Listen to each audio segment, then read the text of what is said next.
Live from London, this is Talk Women. Hello and welcome to Talk Women, the most fiery, fun and unapologetic female show on the internet. I'm Alex Phillips. And I'm Samara Gill. And yes, we're those women, the ones who speak loud and don't care if it ruffles a few liberal feathers.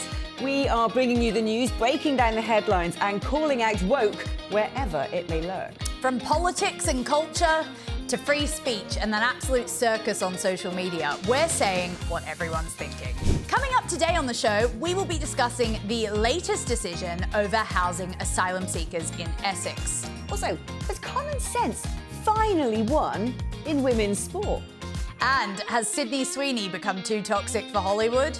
So grab a cup of common sense or perhaps a glass of wine, because Talk Women starts right now.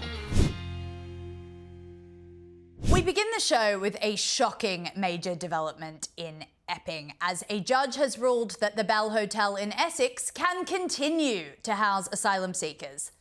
The decision follows protests outside the hotel after the sexual assault of a 14-year-old girl back in July. The High Court rejected Epping Council's challenge against the Home Office, which is housing 138 asylum seekers there, saying protests were already harming community relations.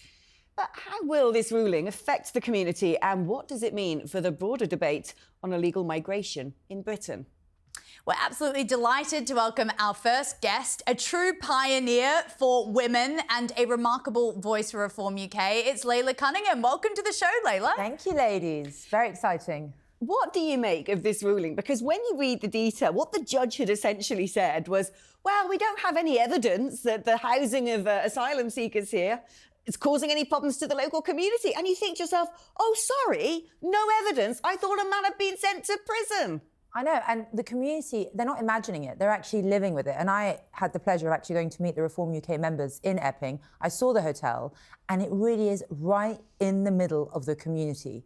But you know what's really heartbreaking, I think, for them is basically the government saying that your safety, your priorities, and your needs come second to international treaties and international obligations. And for me, that's heartbreaking to hear as a citizen, because the number one duty of any government is to keep you safe. And that obviously is not their number one priority. You're right. I'll never forget Lord Justice Bean's terrible statement that the rights of the asylum seekers basically are above the rights of the British people. That's what he said. And you can look at this Epping case as almost this microcosm for what's going on around the country. Yeah. I mean, I was just in Hillingdon looking at that community that is basically centred or almost in the community. There are 3 different asylum seeker hotels around a primary school, and they've been protesting every weekend, and they basically just keep getting shut out by the local government there, who doesn't want to do anything about it. Yeah, because I don't think a lot of Londoners realise, actually, we have the largest number of asylum seekers in hotels. I mean, and Uxbridge has the largest number. So it's no coincidence that a stabbing happened there, because people might call me, don't judge everyone that comes, but you, Samara and Alex, know that if you come on a boat and you've thrown your passports away, you could be a serial rapist where you're from, you could be a serial killer. I have no idea. In fact, we know that a bomb maker from Egypt, a convicted bomb maker from the Muslim Brotherhood, came on the boat, and actually was his maddening. His asylum was considered because the Muslim Brotherhood is not a prescribed group. But I don't know who you are, and I don't want you anywhere near me or my children. But somehow the government doesn't understand that. There's this really crazy naivety, isn't there? That are all these people who, frankly, are pretty canny, pretty savvy. They've crossed, lots of countries. They've crossed 2 continents. They're paying really dark and dangerous people a lot of money, getting on a boat. I mean, they're intrepid. They're hardly the world's victims. But, it's amazing, isn't it? There's this suicidal empathy for these people. And there is a complete naivety and a lack of understanding about the countries these people are coming from. I've travelled around a lot of the world. I've lived in a lot of different countries. And so I viscerally understand the way that some of these men are wired. And I think people are failing to really grasp that, thinking, well, all men are made the same. Oh, white men abuse women as well. It's like, well, come on, hold on. This isn't about race. This is about culture. And if you've been to those countries and lived among men there, you soon realise that, first of all, they come completely with a completely different approach to the West, which doesn't just disappear the minute they land on British soil. But I also think, and this might be quite controversial, I actually think with a cohort of some of these younger men coming from North Africa, coming from the Middle East, their motivation to come is essentially for sex. I actually think there are some men coming for that purpose. And I think they say it also. But you don't even have to go. You see in Afghanistan what they do. They marry 10-year-old girls and they rape them, and it's normal for them. That was the Haddouche Kabutu case. That was exactly what was at the centre of it, which is that Epping migrant who has caused all that, those issues within the community, is that he actually did think it was okay to go and touch the leg of a 14-year-old girl within that community.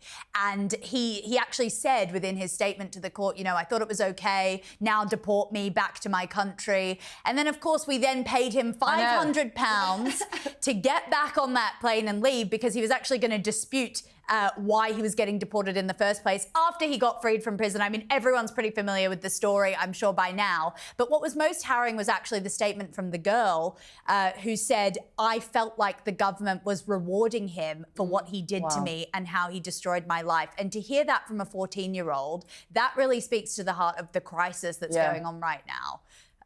You're right, because someone told me, I don't know if it's true, but £500 is a year's salary. Talk about creating an incentive. Right. You know, come here, rock up, you know, sexually abuse someone, which these psychos and these horrible men will enjoy, and then we'll pay you to leave. What is so telling, right, is when you look at a lot of the social media stuff, whether it's the videos from the traffickers saying, come and get on my boat, this is why you want to come to Britain, it's always videos of scantily clad women. And when you've got these, you've now got basically asylum seeker influencers, don't you, who are sort of in their hotels doing all this, you know, and the first place they go is down Bournemouth Beach, out comes a camera, sending a video back home to all their mates of women in bikinis, because it's bragging rights. And when we've had disclosures about people in these hotels, that hotel manager that Isabel Oakeshott interviewed, and then Alison Pearson spoke to a whistleblower at the Telegraph, what you're soon getting a picture of is, yet there are among some of the residents, families and people who are genuinely fleeing persecution, but they're probably the minority. A lot of other people there are fleeing past criminal convictions. They could be connected to terrorist organisations. Lord knows how many are, because it's going to be far bigger than we realise. But also people who, frankly, have come over to live in a hotel for a year, do what they like, drink alcohol, shag a load of women because they think the Western girls are an easy touch, take a load of money by working in the black market, and then go back home. No, I mean, it's just ridiculous. And it's ridiculous that they claim asylum and then they go back on holiday to where they're from. So they're obviously not in danger. But also the way it works, I have been in court where I've had to prosecute illegal migrants who have come here and have claimed asylum. And if any of us commit a crime, we have a criminal record that follows us, and the next crime we commit, we are punished in accordance with it being our second offence or our third or our fourth. They have a clean slate, right? So they come to court and their defence lawyers say, it's his first offence. You know, he's never committed an offence. Number one, they excuse the fact that he arrived here illegally because they've decriminalised illegal entry. And they get a clean slate, whereas our history and our past follows us throughout. We're not equal under the law. You know, if you commit a sexual offence in this country, you go on the sexual offenders register. So when people say, oh, you know, you're living next to someone unvetted.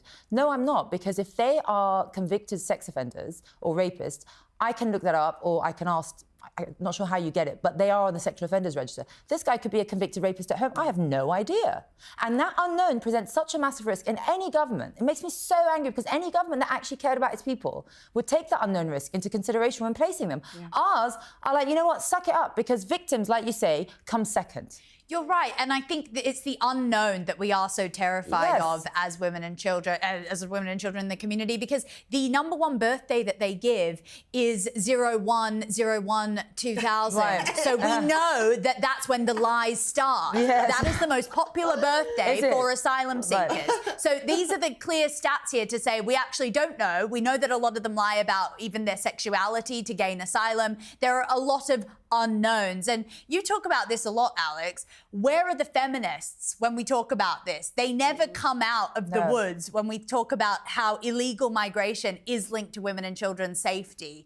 The statistics now back this up. You know, we have got the data now. We've got crimes by nationality, but we shouldn't need statistics. It is obvious. If you're taking a 21-year-old guy out of Tunisia or Syria or somewhere where, you know, the most titillation he's got is seeing someone's ankle, and it's probably his own mother's, and then they come over here, land of Bonnie Blue, pornography, choreography, you know, It's a perfect women storm. on a night out, you know, the lips done, the eyelashes, the implants, and they just think, wow, this is like a candy shop. This is great. Well, of course, that's going to go horribly wrong. When I go to Egypt, where my family's from, and I walk in the streets, it is like walking in a male prison. Right. You know, you're harassed all the, but exactly because, you know, 30 years ago, radical Islam hadn't taken over Egypt. Actually, they were in bikinis and everything, but now it has. And I think the more poverty gets ingrained in a country, there's no social mobility in these countries. They look to some kind of radical Islam to save them. But yeah, it is like walking in a male prison. Yeah. And so they come here and they think everyone's game, and they're not. But it is crazy how our governments, successive governments, have completely overlooked the safety of women and children. Yeah. They prioritise international treaties over our safety. And no matter what we do, no matter how hard we scream, no matter how hard we protest, they just don't care. What are we supposed to do? How many girls have to be sexually assaulted or raped or killed? I know. We don't need to, you know, obviously there'll always be the argument that, of course, we have rapists within our own country, and we do. There are British... Exactly. Correct. We don't need to be importing this problem, and I think that really does kind of say, you know. You're right, Samara, because nobody's denying that we have homegrown sexual offenders. Of course we do. That's why we do need tougher sentencing, tougher policing. Correct. But the difference is those guys don't have to be here. Yeah. They're being intentionally imported into our towns and villages. Now, big news for us ladies. Transgender women are set to be banned from all female Olympic events from next year. That's right. The International Olympic Committee launched a scientific review of the issue last year, following major controversy at the Paris 2024 Games, where gold medal wins by transgender boxers sparked a heated debate in women's sport. It's a huge move that's dividing opinion across the sporting world. Why? How important is this news for women's sport? To help us unpack it all, we still have Laila Cunningham in the studio. Well, Laila, my goodness. Who would have thought when you looked at that you know, big old bird in the boxing with, you know, the sort of hints of the 5 o'clock shadow, who would have thunk that she might end up taking the gold medal? Who would have thunk that actually a little bit of science might reveal that perhaps she's not in the right category or even in the right sex? I would like to know exactly what that scientific review entailed. She is a man. I mean, do they really need a scientific review? It's just basic biology. Men are the stronger sex. Right. Women's sport should be for women. And it's crazy that we're even discussing this. I mean, it's crazy that we have NHS trusts that are still calling breastfeeding parent or whatever, or chest feeding. They can't even say the word chest. And it was in Brighton, right? And for me, we're going back to the erasure of women. Yeah. But they're just, you know, and it's so when I was at the CPS, by the way, we had a big policy for women and girls. And the last bit of the policy said, we mustn't forget that women includes men who identify as women. No, it doesn't. We suffer crimes because we are women. Yes. And they're very unique to being a woman. It's interesting, isn't it? Because, you know, just before the break, we were talking about how essentially men's sexual desires are trumping women's safety. Yeah. When men from other countries who are coming to the UK and countries across the West going, great, I'm going to help myself to what I think should be mine by rights. It's the same in sport, but also this leads into the other issues of women's single-sex spaces, full stop. And it's driving me crazy that as a country, we're not having the broader debate, which is at the crux of all of this, which is, yes, there are some people who are genuinely dysphoric. It's a vanishingly small percentage of the population, and it's predominantly men. But now all of a sudden there's this idea that everyone lives in some sort of mad gender prism. Everyone's on some sort of spectrum somewhere. And if a man puts on a frock, he should be beatified. When frankly speaking, a huge amount of men who want to put on girly clothes and go into the bathrooms with women do it because it turns them on. I mean, the maddening thing, I don't know if you remember, and I don't know if that's still a policy in Scotland, they put male rapists who suddenly self-identified as women in female prisons. Yeah. I'm speechless because what do you do with that? What do you do with that kind of ideology? And it's not inclusive. It's actually excluding women. Totally. And the shoe is never on the other foot. You never see sort of transgender female, or what you would call them, competing in men's boxing tournaments or anything like that. It's always the men coming into the women's spaces. Exactly. And it's outrageous that actually we had basically state-sanctioned domestic abuse on show in the last last 2024 Paris Olympics, when we had a male bashing up a woman in front of the entire world. That's what it had to come to. Then they had to do an inquiry. I mean, I don't know why we had to come to that point where I had to see that Italian woman who had worked her entire life crying her eyes out because in 15 seconds she'd been bashed to smithereens by this man, Imam Khalifa, whatever his name is. And what surprises me about this whole debate is how violent it gets on the other side. You know, it's constantly the women, the TERFs, who are portrayed as the witches, the bad people. Oh, they don't want to share, they're not kind, they're not welcoming in. All these men who, you know, would either pummel them to death in the boxing ring or put a camera under the door of the toilet stall. You know, oh, we're not being nice to them. No one's saying to the men, OK, if a man in a frock comes in to use the urinal, be kind. Right. Why is it our burden all the time? Listen, be what you want in private. You want to be transgender. I've got nothing against transgender people. Don't impose on my rights and don't try and make me change my beliefs. You are a man, and if you want to live as a transgender person, that's fine. But you will be treated as a transgender person, and you will not be allowed to encroach on my freedoms and my space and my comfort. I had, in the peak of all this, you know, my daughter came up to me, she goes, Mum, there's a boy who's 15, and he identifies as a woman, he's coming to the changing room with me, but I really don't want to change in front of him. Why should she? And then we was, you know, a few parents came together and we were scared to mention it to the school in case they'd kind of punish my daughter. You know, because that's a reality. That's a reality. And she's like, Mum, I don't want to get changed. But that one child's rights or trumped every other girl's rights. Yes. And again, for me, you're right. Women and girls are second-class citizens. Where is this weird stuff coming from?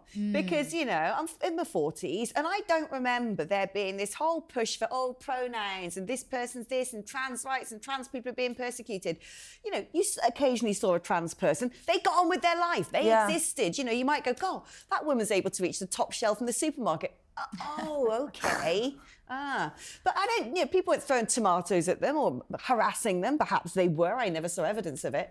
But the horrible thing now is this is now some sort of weird neo-religion being forced upon society. And the people who are suffering are the kids. Because there are loads of kids out there, especially girls, who largely are never presenting as dysphoric, historically. 75% of kids who now want surgical interventions and hormone blockers are girls.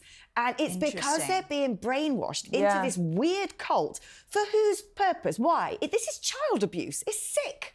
Well, it's like what you said earlier, Laila, about why they are doing this within schools. It is a bit of a dark and insidious thing because they have been, it's kind of being rolled back a little bit now, but not that much. They are coming into schools with children as young as sort of 3 and 4 and trying to indoctrinate them with this sort of ideology. So it's still going on.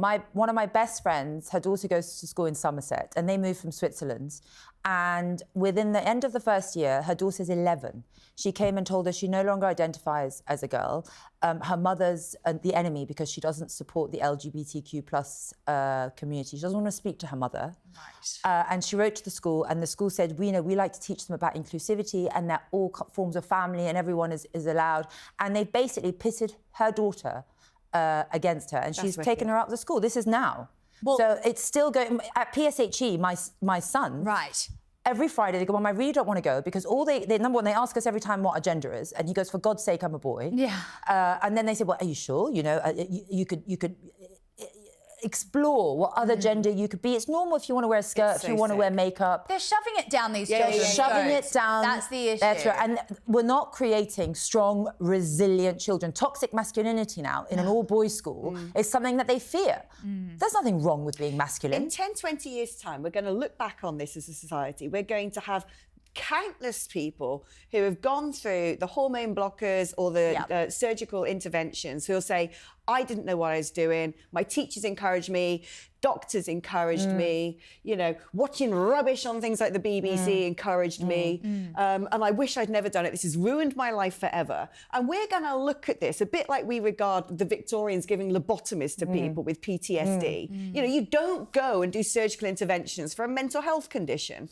And what's more, this is being, like you said, force-fed to people. They're being encouraged to believe they've got this illness when they don't. You know, they're exploring their youth. I was a right tomboy growing up. Same, I had an older same. brother. Me too. Yeah, And I was sort of same. wearing his rugby shirts. I liked military aircraft. I still do. Yep. And I used to have a short haircut as well. And I just think Likewise. if this ideology was around, it would have got its claws into me. Oh, yeah. And back when I said to my mum, I don't want to be in the Guides. I wish I could be in the Scouts like my brother. Right. My school would have been like, well, what, you know, you're called Alex already. Yeah, Why don't you exactly. put a sock down the front of your trousers? Yeah, it would You have know, been like that. I mean, puberty is a very confusing time. I mean, I remember just being like, damn it, like, why? I hate this. They're like, and to have a school then saying to me, well, you might think that you're in the wrong body. It's really, really dangerous stuff. And I think you're right. We will see in 15 years' time, you know, the Tavistock Clinic was obviously operating within this country, known basically as Frankenstein's mansion, where they were disfiguring children and horrible stuff. And we know also, I mean, we haven't got much time, but the BBC had a whole sort of, let's just say, cabal of transgender pushing staff. Well, we just saw the woman now. militants. Is it Max? What's her name? The Maxine Croxall. Yeah. Just because Yeah. she, The famous eye roll. Yeah, Yeah, exactly. I mean, completely agree with her. I would also eye roll. I mean, on another, my son's school, he put his hand up and he said, well, if it's absolutely normal to be transgender, they do have higher depression and higher suicidal rates. Yeah. Can you explain that? He got removed from the class and said, we're not here to discuss that. And he was shut down. So you're right. They prey on any kind of insecurity, any doubts you have, and reinforce it in a negative manner. I spoke to a psychologist who got taken off his board because he was offering therapy to these children that wanted to convert, and he was saying maybe do some therapy first. As your son said, there's a lot of there is mental illness. It's very attached to transgenderism, and he was told no, that's a form of conversion therapy. It's so crazy. Yeah, it is. The thing is, when the chickens come home to roost, and these people will be paid loads of money in damages, it'll be like the infected blood scandal. What really gets up mine is the fact that we'll be the ones picking up the tab. It won't be Stonewall who get a criminal prosecution. Yeah. It won't be the doctors at Frankenstein's hospital. It won't be all these people in NGOs and the editors of BBC programmes who suddenly decide Doctor Who's changed his mind about whether he's got a willy or not or whatever. Yeah. It will be us who pick up the tabs. The people who always fought against it have been ostracised, vilified, cancelled, abused for just trying to stand up for protecting children. And protecting women. What's wrong? Somehow it was seen as a bad thing to protect women's rights. Yeah. Mad. We went from feminism to seeing women, you know, you have no right to say you're a woman and you have no right to be a woman. But we're now heading over to Hollywood, where we'll be asking, is woke still going strong in LA? This comes as Hollywood star Sydney Sweeney revealed that she is a registered Republican. Oh my God. And starred in a controversial American Eagle jeans advert that caused a lot of major backlash. Shall we have a little look? Here's Sydney Sweeney reacting in a recent interview with GQ about whether she has any regrets. This is what she had to say. Is there something that you want to say about the ad itself? The Sydney Sweeney has great genes. Do you have... The ad spoke for itself. You think the ad spoke for itself? Yeah. Okay. And the criticism of the content, which was basically that maybe specifically in this political climate, like white people shouldn't joke about genetic superiority. Like that was kind of like the criticism, broadly speaking. And since you are talking about this, I just wanted to give you an opportunity to talk about that specifically. I think that when I have an issue that I want to speak about, people will hear. You can see the eyes almost rolling to the back of her head. Is woke still alive in the US? I mean, that is the question. Number one, she does have great genes. She's so gorgeous. Yeah, she really Absolutely is. nothing wrong with saying it. And all the ad said was, oh, Sweeney has great genes. It's a play on It's a words. play on It's words. white supremacy, guys. Why is that white supremacy? I don't even understand it. But it's also this kind of idea, isn't it? That, you know, heaven forfend, you know, if you're privileged already, you're not allowed to be beautiful. You're not allowed to be successful. You're not allowed to acknowledge that. You've got to go around self-flagellating. You've got to join a cause. You've got to march for Gaza. You've got to get a short fringe to make you ugly and sort of, you know, lay yourself prostrate at the floor of political correctness. It's just come the F on. Why can't you just be a gorgeous right-wing woman, right? It's just because she's white, by the way, that she can't. Yeah. It's everything you mentioned is banned for white women or white men. And there is kind of some kind of warped reverse racism against white. I mean, in this country, how many programs are there for ethnic minorities, people from the global south? And if you're white working class in this country, basically, as a boy, you're too privileged. Well, not just that. And people bang on about, oh, isn't the UK racist? Isn't the West racist? I'm like, I'm sure there are plenty of racists who live here, right? Let's not brush over that. It is true. There are people with really horrible viewpoints. And I'm actually seeing a lot of it emerge now on social media. There's an emboldened sort of like extra right wing who are getting particularly nasty, which I actually think is a result of all of this woke stuff being forced upon the country. Leave people alone and they actually rub along quite nicely. It's a reactive stance. But the thing is, when people bang on about racism, when I look at some of the biggest epidemic racial-based crimes in this country, it's actually been the rape gangs. And the victims have been hand-selected, particularly because they're little white girls. Exactly. You want to know where the racially based crimes are in this country? Exactly. That is where to look. We also heard about that young girl today who was murdered by her Pakistani Muslim father, and social services didn't want to call out why she was wearing a hijab at the age of 8 to cover her injuries, when none of the rest of the family was, because they were scared of being labelled racist. That's the problem with this culture, where anyone who speaks the truth about racial issues is called racist. It's not protecting anyone, but it's meanwhile, killing people. O to the M to the Gill, we've gone off the Sydney Sweeney topic, but there was, I've seen 2 reports, I think both are in Wales. One was a former member of the Senedd calling for little girls in Wales to have to wear the hijab to school so they could know what it's like for their Muslim classmates. And the other, teaching the kids how to pray like a Muslim. Like, say, this is how you do it, get a prayer mat. What? Why are we doing this? No, I agree. And Alex, as a Muslim, I find that with trying to force down Islamophobia laws, trying to allowing Sharia courts to flourish, allowing rape gangs to be covered up, obviously there's Muslim hatred. How could you not? There should be, because Muslim people come here, some Muslim communities, and expect the country to change for them. No. Like you say, we are a Christian country, and that should not be taught. Yeah, you could teach it in religious studies about all the religions, but they definitely don't need to wear a hijab, because it's not normal to wear a hijab when you're so young. The hijab, what the Quran says is that you should be modest. So it's more cultural, and the burqa. And you definitely shouldn't wear it before you're a woman as such. But it's madness. The bowing down, and it disadvantages me as a Muslim who is integrated and is British, because people resent Muslims, and why would you not? When you have a government, well, people are scared of Islam, scared and resent it. Why are we bowing down to this when we're not even a Muslim country? Why? If you come to this country and that's what you want, then it's not for you.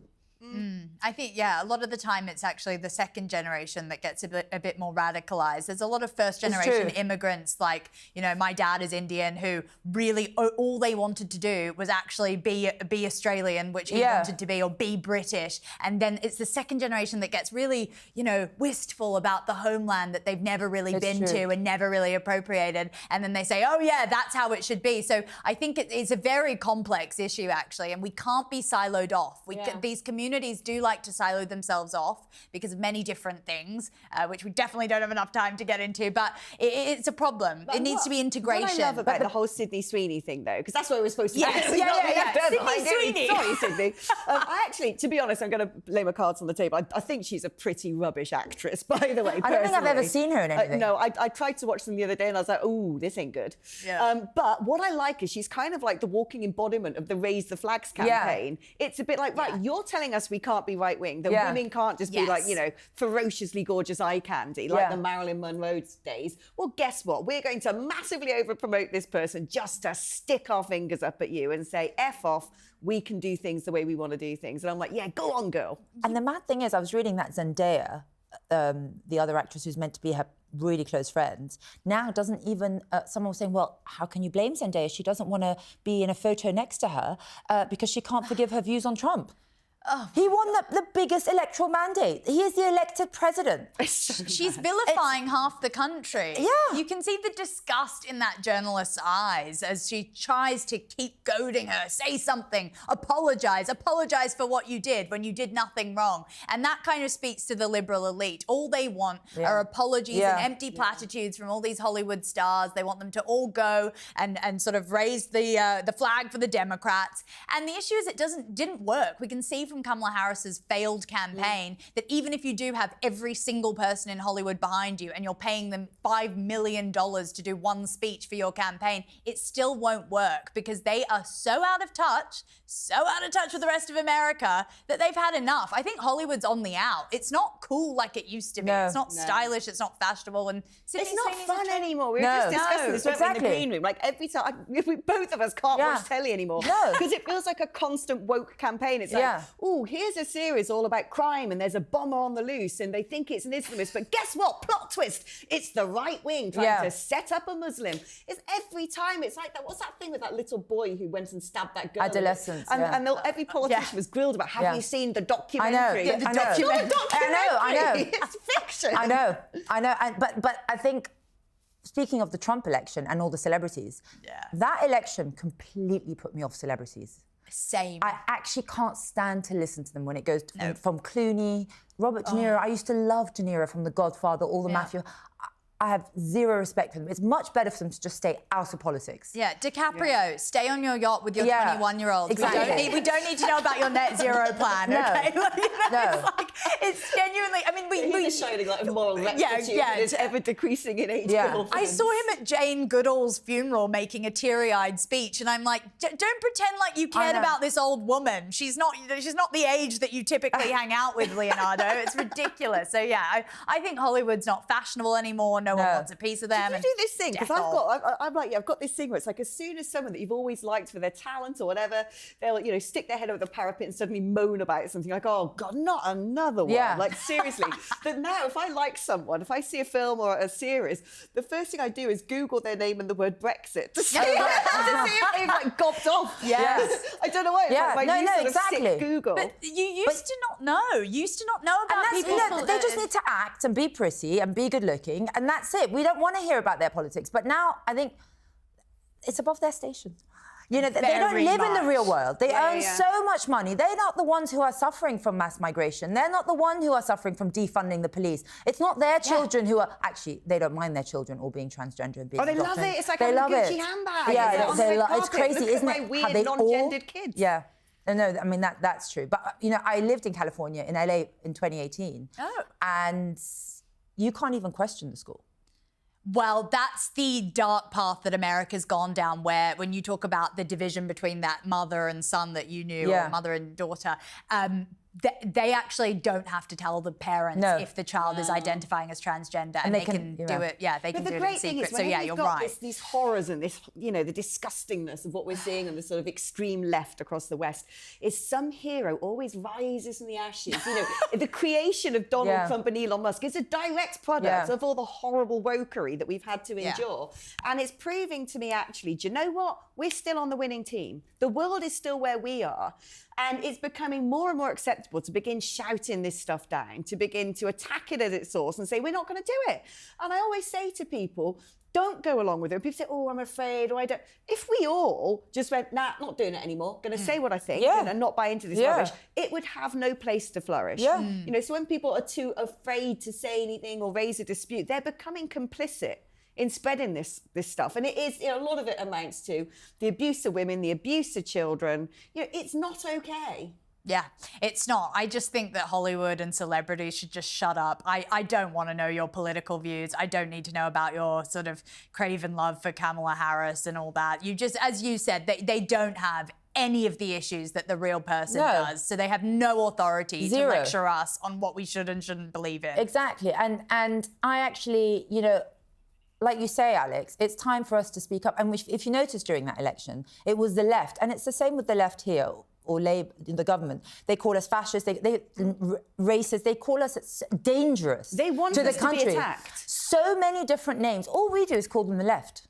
You know, we don't resort to insults. We just talk about the policies that they want to bring in. But I'm not calling them crazy, dangerous leftists. Yeah. Oh, I am. I could have. I could. I am. But you know, they resort to the worst kind of insults with no backing. Then you ask them what's fascist about what we're doing, and they can't answer. Yeah. And I'm sorry, they say that Trump's fascist for removing illegal migrants. I can guarantee that most of American people are very happy to not have illegal migrants in their country, or especially illegal criminals. They're actually fighting for the rights of illegal criminals in America. Yeah, also talk about women and children. There were 300,000 lost children that went past the border under the Biden years. We don't know where they are, sex slavery, trafficking, who knows? So if you talk about stopping border crossings, you're actually talking about protecting people from those horrible, horrible things that were operating and profiting off them. It's the era of virtue signalling. Yeah. That's all they do. They virtue truth signal. inversion. Yeah. That's the crazy thing, where black is white, white is black, truth are lies, fascists are actually the freedom fighters, and you can see that it's the academia, the celebrities, and journalists. They're all in it together, and they're pushing a certain agenda, and it's not the agenda that people want. They're just so disconnected from the rest of us. Well, this is the right agenda. Thank goodness. What a show. That's a wrap on today's Talk Women. Laila, thank you so much for coming on the show. Oh my gosh, it's been such a treat. Thank you. Right, thanks for tuning in. Amazing guests, great chats, and we'll see you next time.